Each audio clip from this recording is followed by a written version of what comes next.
Check it out, Chuck W. Coming at you, tried and true, sleeky, freaky, cheeky, yo, back in 2 and 2. No. 1 year deal. No. 19 million, 1 year. Now I'm back on Yo TV with a game to test your memory. No, we don't need them. No. I hear you want to buy a car from me. Hell no. No, for what?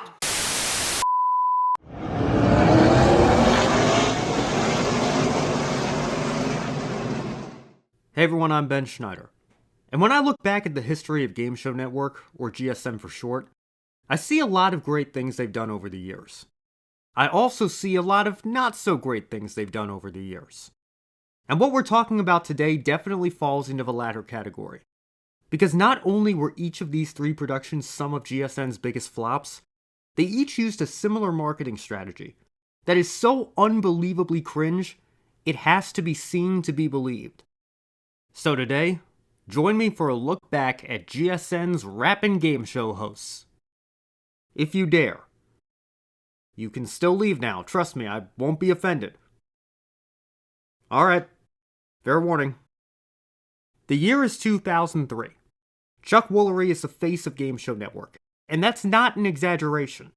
The network's airing Love Connection reruns, they'd recently acquired Greed from Fox and even got Chuck to film some original promos. 1,872,500. You done yet? I need that $2 million. Show's about ready to start. Hey, come on, I'll be with you do. Oh. $1, $2, $3. You might want to have a seat. And above all, he was hosting Lingo, which would ultimately become one of the network's most successful originals. Now, for whatever reason, up until recent years, GSN had always had this fascination for trying to break into the reality TV world. So with that in mind, the network saw an opportunity to build a reality show around a game show legend, and the face of their network at the time. On the surface, it doesn't sound like such a bad idea. But in reality, it turned out to be one of the worst shows GSN's ever produced. The working subtitle was apparently Behind the Lingo, though they ended up going with Naturally Stoned, which was the title of Woolery's greatest hit from his brief music career. 6 episodes ended up airing during the summer of 2003, and despite my best efforts, while the show's promos seemed to be widely available, the only clip from the show itself that I could find is a segment giving a behind-the-scenes look at the production of Lingo. And I think that's actually a good thing, because judging from what others have said about this show, you can actually make an argument it helped accelerate the end of Chuck's third marriage.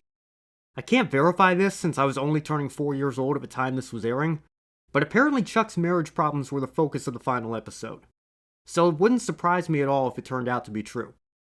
But enough about the show itself. What in the world was the marketing team at GSN thinking with this crap? Yo, he's naturally stoned. Naturally stoned. Naturally stoned. Check it out, Chuck W. Coming at you, tried and true, sleeky, freaky, cheeky, yo, back in 2 and 2. Yeah, the Chuck wagon is taking you home, so don't flip it, just kick it with the Naturally Stoned. That's me, the Big C. On the Gazame Show, Network, and Chili Woolery. You wanna talk smack? I say snap, take it back to the Whack Shack, Jack. Yo, he's naturally stoned. Naturally stoned. Naturally stoned. Back in 2 and 2, yeah. Back in 2 and 2, yeah. Yo, he's naturally stoned. Naturally stoned.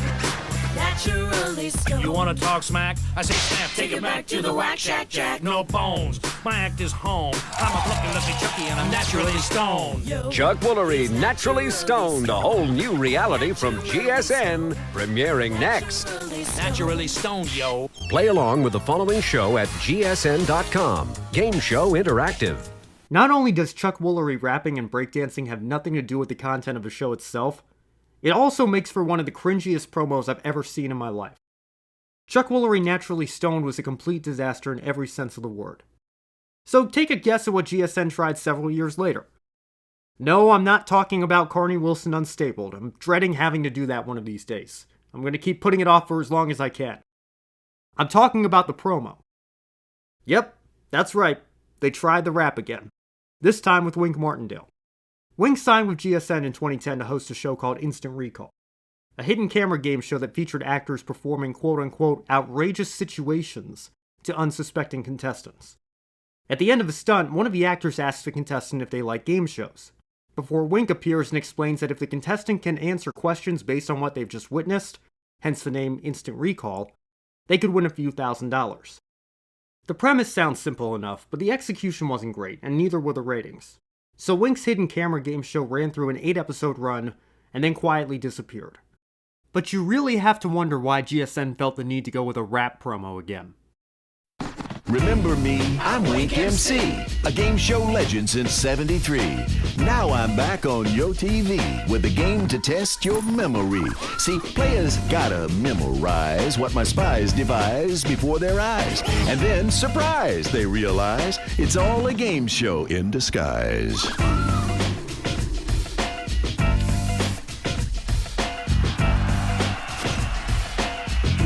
I'm bringing retro back. Now, at the bare minimum, this one isn't as suggestive as Chuck's promo was, and the lyrics here at least make sense and are on point with the show's format. But it's still a bizarre way to advertise for a Wink Martindale production.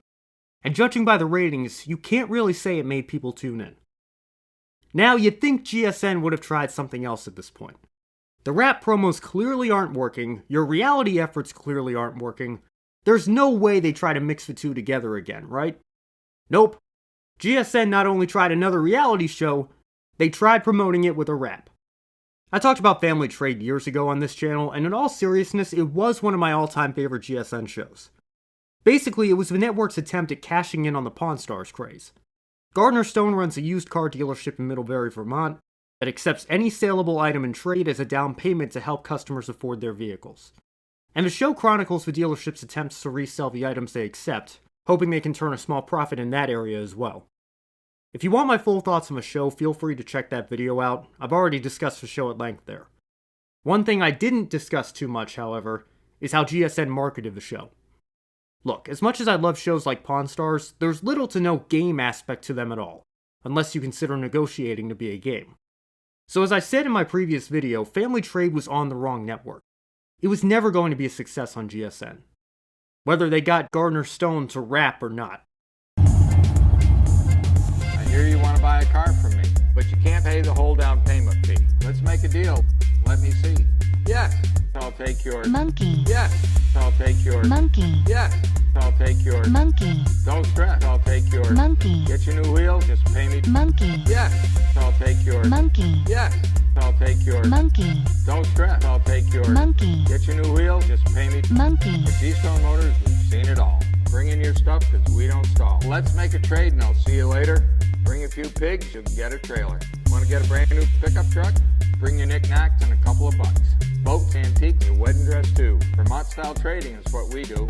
Yes, I'll take your Monkey. Yes, I'll take your Monkey. Don't stress. I'll take your Monkey. Get your new wheel, just pay me. Monkey. Yes, I'll take your Monkey. Yes, I'll take your Monkey. Finance the rest, I'll take your Monkey. Here are the keys, I'll take your Monkey.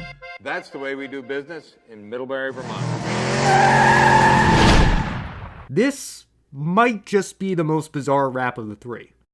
I don't understand how an entire marketing team could have looked at the final product and thought, yeah, that's great, put that out on the YouTube channel. That'll surely win our game show audience over and get them to tune into our reality show.